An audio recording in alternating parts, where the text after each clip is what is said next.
Yeah, baby. 44 Magnum. Smith & Wesson 629 4-incher. This is a big boy right here. I'm throwing brass everywhere and I don't really care. This is a big one. 44 629 stainless. Pin barrel, recessed cylinders. Okay. Put him down there. Look at him, he's already smoked up a little bit. Makes him look better, doesn't it? Yeah, we've been doing a lot of polymer stuff lately, and some of you even commented on that, and I've had the exact same feeling. Now, I love all these different guns that I've been shooting and testing. So much fun because it's so relevant to what a lot of people are looking at and shopping for. But believe me, my first love are these old guns, these old wood and steel guns. Wood and steel guns. I just love them. And the 44 is one of my favorites. You know, in one of the FAQs, in answering everybody about my favorite pistol handgun, I mentioned it's the Glock 23. If I had to choose, yeah, of the pistols, I guess it probably is. If I had to choose, though, among my revolvers, it'd be another tough choice. A 4-inch 29 or 629 is right up there at the top, along with a Colt Single Action Army. And 357 Magnum isn't that bad either, is it? You revolver fans. And you don't have to be a revolver fan to like this gun or to like a revolver. I'll tell you what, I've had a lot of people message me and ask about revolvers who have never been into them and don't have one, that just very, very curious because they like the looks of them and they think they'd be fun to shoot, and they are very correct. Let me show you the other side of this baby. So we're back to steel and wood today, and kind of a chapter 2 with this gun. We did a tribute to Elmer Keith with it. It's been, gosh, I guess about a year, I don't know. And did a little long range shooting with it and some moderate close range shooting. I just wanted to get it back out. I haven't had it out to shoot for a while, and I'm a 44 guy. I have shot so many 44 Magnum rounds, 44 special rounds, and you know, I have several 44s, and they are all Magnums actually, which is irrelevant because you can shoot the 44 special in them. So really each one of them is a 44 Magnum handgun and a 44 special handgun. You get the best of both worlds. You want more power, put it in there. You know, if you want something more moderate, comparable to a 45 ACP, put the 44 specials in. And they're ballistically very, very similar, the 44 special and the 45 ACP. So this one is 629 against the old pin barrel model. This is about 30 years old. Sometime around 1980, 81, they quit pinning the barrel. I forget the exact year, but it was right around 81, I think. The stainless ones hadn't been made very long before they quit, you know, pinning the barrels. So there was only about a, I don't know, 2-year window, maybe something like that, where they made actual stainless, you know, 44s with the pin barrels, and I guess maybe some of the other models too, perhaps some of the 357s, you know, the frame sizes. This is an end frame, and these are original grips. This gun's all original. Now this is not one I actually bought back in 1980. You know, I have the long barrel 44 I got in 1974. This one, how long have I had this one? About 8 years, maybe 9. I don't know. I can look at my records, but I bought it. It was essentially new in the box, even though, you know, it's now 30 years old. So nice size in one of these guns. I know a lot of you, if you're going to shoot a big old 44, you'd like a longer barrel to help absorb some of that recoil.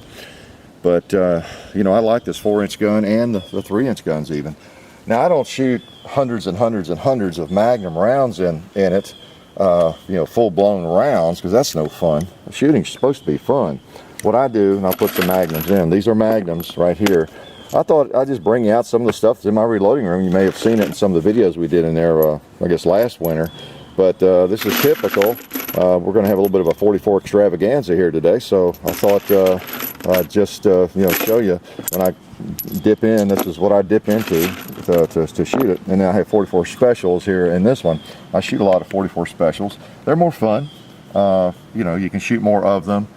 Not hurt your hand as much, and easier on the gun too. Just a lot of fun. Again, shooting should be fun. Same bullet, essentially 240 grain. You'll notice these are kind of a round nose bullet. They're a round nose flat point, popular in cowboy shooting. I purchased a lot. I started purchasing those, I don't know, 10, 15 years ago, thinking I would get a Marlin, and that would be, and I'd have a bunch of them loaded anyway, shoot them in this gun and in the Marlin lever gun, and thinking they would cycle a little bit more smoothly because they're round, kind of rounded, but yet they're still flat. And I may have told you that story when in one of my 44 Magnum Marlin videos, which we need to do another one of actually. But I found that these weren't very accurate in that gun. I needed a larger diameter bullet.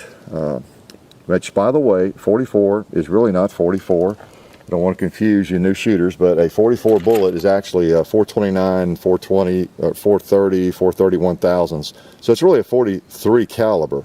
You get right down to it, just like a 357 or a 38 special is actually a 357, 36 caliber. So it gets crazy, doesn't it? But these are 44 Magnum rounds right here. They're moderate Magnum. Now I could load them a little bit hotter, and then I have some factory stuff that's even a little hotter than this that I shoot if I want to. Now I've got the Garrett cartridges right here. Thought I'd bring out the chest holster today just for kicks. The guide chest holster from Diamond D. Kind of play with this, kind of fun. But these are big babies. These are, I forgot now, 300 to 310 grain bullets. These are designed for big game, and these are special loads. I don't know if you're familiar with Garrett cartridges, but he loads these up specially for big game. He pushes the limit on the power. Maybe I'll shoot one of those before we quit. They're really powerful. Depends on how much punishment I want to inflict on myself. So 44 mag, let's just shoot a little bit. Again, I'll have to figure out again where to hold here. Woo!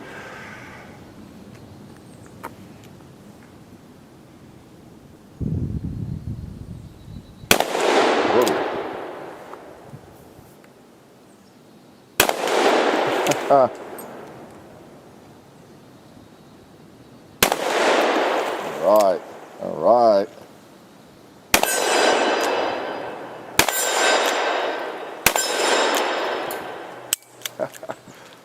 That's a nice trigger, nice trigger. That first one got off a little bit before I meant for it to. These old Smiths have really nice triggers on them. When you cock. Now I can fire this gun double action. I tend not to do that when I have magnums in it. It's not as easy to shoot well, and it hurts you more. Something about your grip when you're firing double action, it just hurts if you got a very powerful round. I'll shoot a couple double action here.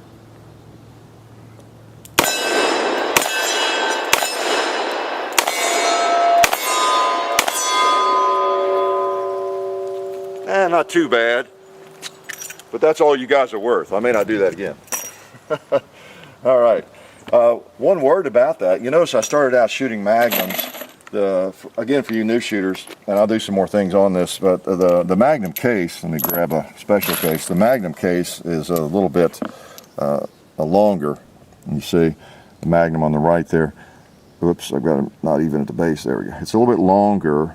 Now, otherwise, it's the same diameter, same bullet, just essentially everything. That one's more of a semi-wadcutter in that special case for no particular reason. Just I load either the semi-wadcutter Keith style bullet or the round nose flat point. They're same weight bullet. But the 44 special is a little bit shorter case. Okay, now you could load it up to the same power essentially, but you don't really want to do that. Elmer Keith used to do it, and hey, Homeland Security. Okay. They told me they'd be coming over today, but the reason you don't want to do it is the same reason you want to be really careful about loading up a 45 Colt too hot, because it could get in an old gun that can't handle the pressure, so you want to be careful about that. That's why with my 45 Colt rounds, I use nickel cases if I'm loading them hot for the Marlin, and plus I keep them in a box and labeled, minor detail there too. And with the specials, all I have are 44 Magnums in terms of firearms. I could load these up, but again, why? Why do that? So I just take the approach that I keep Magnums primarily, and if I want to adjust the load, I can even do it within the Magnum case if I want to. but I just keep those separate. I did have a couple of 44 specials. That's really the main reason I even have all that 44 special brass. I had a what was that, Thunder Ranch end frame. If you're familiar with that, is kind of like this in size. Then I had an old Bulldog Charter Arms back in the day. So I've had some 44 special. I even had a Colt single action in 44 special at one point. So let's take a couple shots across the hill here just for kicks. Haha, no pun intended. All right. Well, let's see where we hold on the gong. I think I have to hold up a little bit. We'll see. All right. Looks like that hit it near the top. So I better be careful or I'll shoot over it. Or just miss it. Okay.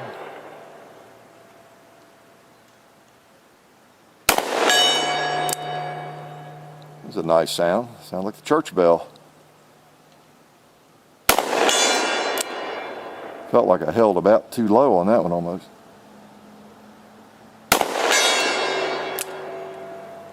I think I'm empty. We'll see. Yep. Okay. Feels pretty good. I might try a couple more of those. So you notice I have a speed loader. I just haven't used it much. But I just come out on a range to shoot, and I'm sure y'all do the same thing. I just load them up and shoot. I'm not in any big hurry. You know, if you're in a huge hurry to put out as many rounds as you can with a 6-shot revolver, you know, there's kind of something wrong with that picture maybe. They're for fun, they're for power, and they can be for a lot of purposes. Let's play some more gong hunting here.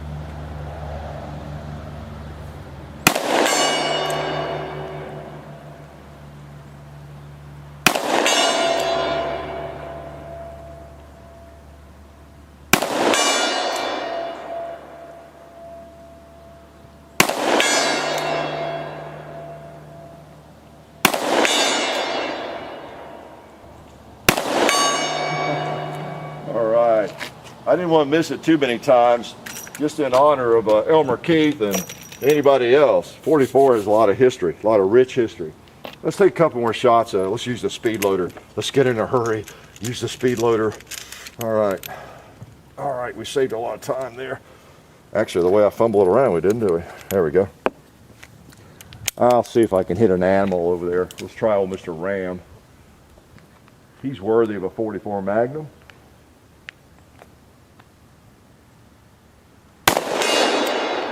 Whoa, wonder where I popped him.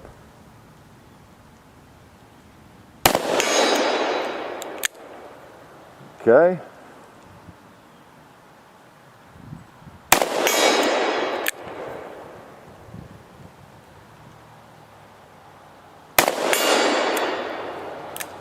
I see him rocking. I think John must have wired him down on me.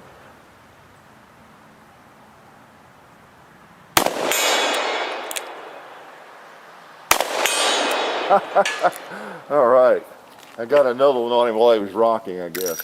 Woo, that's fun, hitting a big boy. Let's try some specials now. What I was going to say, I kind of got sidetracked at one point there and just explaining and showing the difference between the sizes of the cases. It's fine to shoot specials in these things. It's a little better if you shoot the Magnums first, if you're out on the range, because you know, you do form a ring of dirt grit there right at the edge of the case within the chamber wall. Think about that.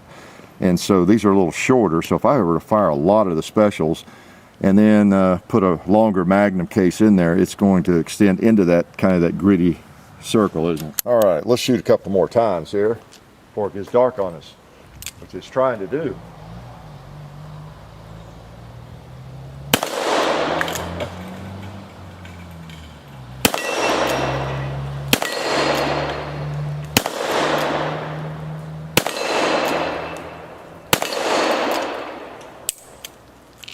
You notice the difference there. These are 44 specials.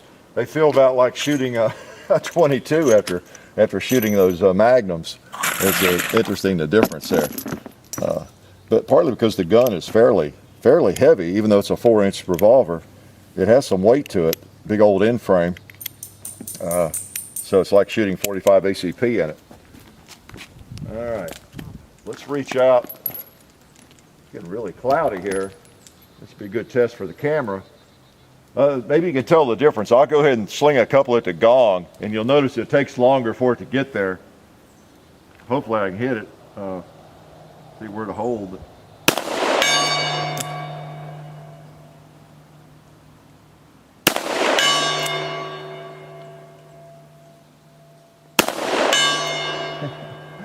Yeah, if you go back and check out those Magnum rounds, you'll see a difference in velocity. Let's see if I can hit a pig. Not sure where to hold. I guess right there. Those are really sweet to shoot. You can shoot those all day long. In fact, they're very comfortable to shoot double action too. So I'll unload 6 right here close just to show you.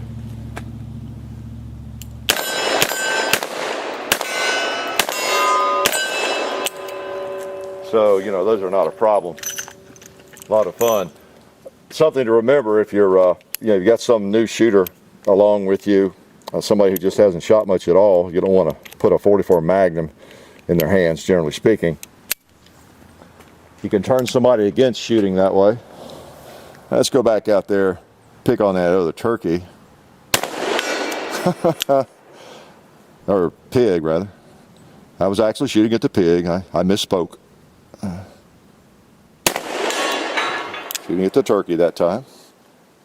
Oh yeah, these are sweet. Ah. Is that the same turkey? It wouldn't fall the other day. I believe it is.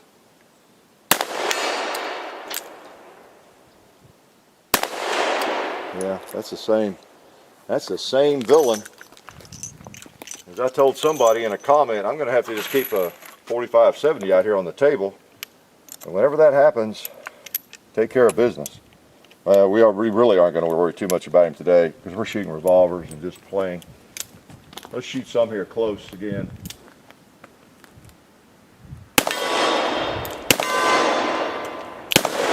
Dirty on me.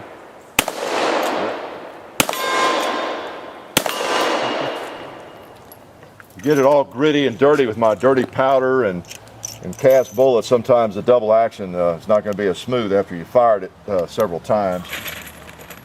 Have to spray it down a little bit, which sometimes I do. Those locking lugs. You'll be able to see a difference here. Let's load him up though.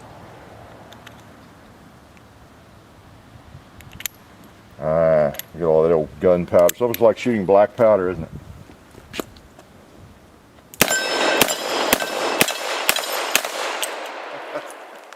Sweet, sweet.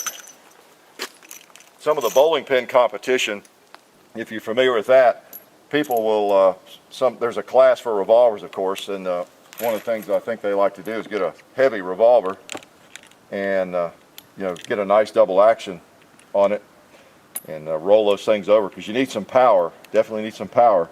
So a large caliber revolver actually works pretty well for that. Let's go back over there on that low rack down there. Pick on something that might fall. If it's hit. Minor detail. Spoke too soon, didn't it? There you go. Ah, all right.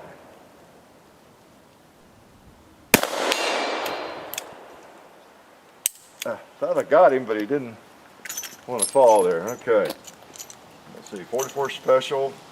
And before we get too dark here, let's shoot this guy here. Let's put some magnums in. Now I'll violate what I just talked about. And we're going from special to magnum case length. Looks like it's okay though. There we go, no problem. This old dirty powder. Love it, love it. Look at that filthy gun. They clean up like a new one though, not a big deal. You wanna, see, that's from use. Not a problem at all. Washes up, cleans up, and it's good as new. Oh, we got a cinder block down there too. I was going to take a shot at it. Let me see if I can hit it down there.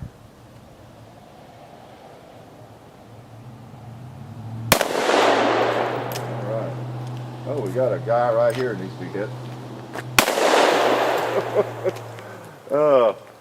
Let's back up a little bit and try this cinder block up here. I won't get too close to it. I'll catch him on this side. All right. Oh, you know what? I was going to try a Garrett cartridge. Let me empty this.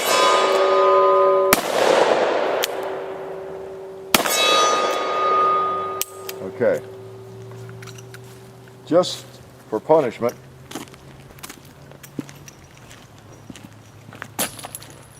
let me try one of these big boys. All right, 310 grain, I think. Now you notice when you put that in the cylinder how close it gets to the end. That is quite a chunk of lead with some power. Okay, Smith turns counterclockwise, so he's in position. Now the only problem here is my elevation might be a little bit off. Surely at this distance though, I'll be able to pop him. That ain't trouble. Y'all catch me if I fall backwards now. If I end up on my rear end, I expect y'all to catch me.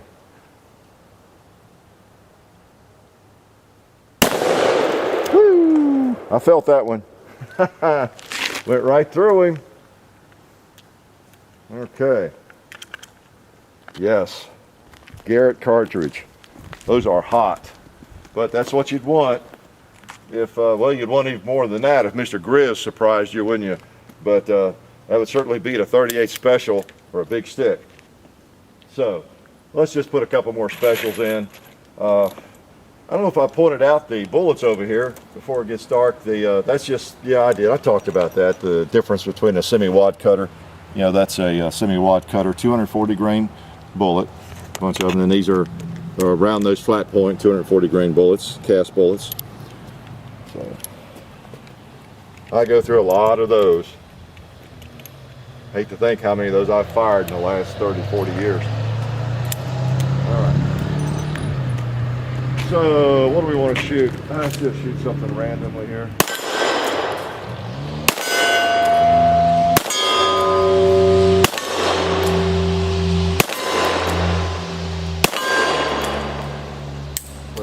All right. Nice. Feels good. Feels good. I just thought you guys would like to see some steel. You know, and you know what else? I forgot I had my knife. I wore one of my knives. You know, since we're kind of doing a non-polymer thing today, I was going to get that out and get it all dirty, you know, and just have an all steel today, except for the, I guess, micarta there. But these things get filthy, not a problem. And one of the things I'm going to do too in the future is give you more cleaning videos. I'll tell you what I do. I guess you know what though? I got to shoot 6 more. Just 6 more. I'm not finished. I am not finished. Let's get some Magnums. 6 more Magnums. Since we're shooting 44s today.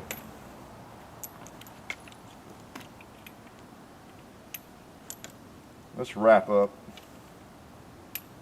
Throwing some big 44s across the hill. All right.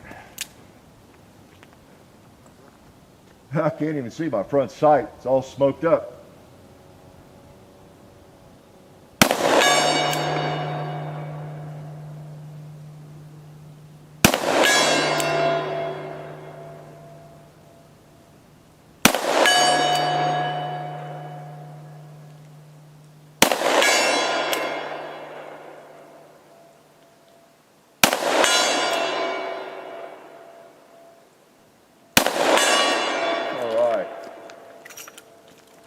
I see it out there rocking. I definitely do. Oh, it felt good. I love it. Nothing like a dirty 44, because that means you've been shooting the thing. I'll tell you what, you guys are always asking for cleaning videos, which I never can seem to get to. But here's what I do. I don't worry about it. I just spray them down. I've done a couple of cleaning videos. Basically speaking, whatever the gun is, just wherever the metal is dirty, especially with the ballast. It doesn't matter if you put it on the wood. In fact, I intentionally get it on the wood. There's like nothing in this gun that the lube is going to hurt. What I generally do is just spray the thing down and let it soak a while, just everywhere. It doesn't matter if it gets down to the action. I don't care. Been doing this for years, over 10 years, with 11 years, I guess. Same lube. I just soak them down, and yeah, it does the job. Breaks everything loose, and I'll come back and work on it a little bit. I won't spray the camera. It might not be good for it, but it's kind of like black powder almost. If you hand load and you use powder, I don't worry about my powder if it's a little dirty powder. Everybody argues about powder and what's the cleanest powder, but if you hand load and you're using cast bullets with lube and everything, you're going to get dirty, smoke and that. So what? It's part of it, and it's part of the fun. So I'm not going to put that on the leather, but I'll lay it over here on the wood end. Then I'll just take it in there and clean it up, and she'll be like new and ready to go again. It's hard to beat. Wash my hands, they'll be like new. And I apologize for not doing more cleaning videos, but I just run patches through those chambers and through the barrel, the bore, until I get clean patches out, and I leave a coat of Balisol on it when I put it away, and I just never have any problems with any guns. I don't have rust on any of them. Haven't developed any in 40 years that I know of, so it works. But good old 44, that's part of the fun. It's almost like a muzzle loader. Get it all dirty, enjoy it, and then clean her up, put it away for another day. 44 is hard to beat, very nice caliber, fun to shoot. You can load it up to something that's really powerful, like that Garrett cartridge I fired. Pretty expensive, but I don't load anything quite that hot myself. My 300 grain bullets I load for the Marlin are close, but you can shoot everything from that all the way down to 44 special. You could even load the 44 specials down further if you wanted to, depending on the powder you use. So it's just a lot of fun, very versatile, extremely versatile, and it's one reason it's such a popular caliber, and has been for a long time. So anyway, a little respite from the polymer wonders we've been firing, and I thoroughly enjoyed it, and I hope you've enjoyed it too. And it's getting a little dark, so we're going to sign off. Life's good.